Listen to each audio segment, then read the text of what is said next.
این مرد خطرناکترین انسانی بود که تا حالا روی زمین قدم گذاشته.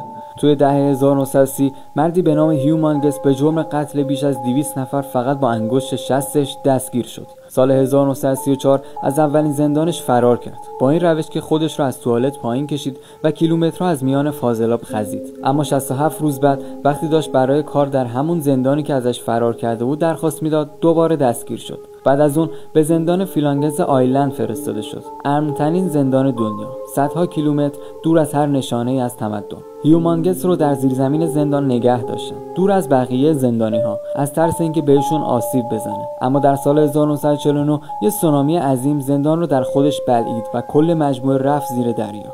5 سال بعد زندان دوباره از زیر آب بیرون اومد و محقق‌ها بالاخره تونستن واردش بشن.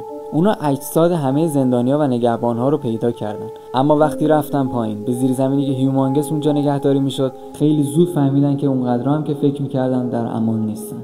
اگه خوشت اومد ویدیو رو لایک کن و حتما کافه دیوید رو فالو کن. موفق باشی.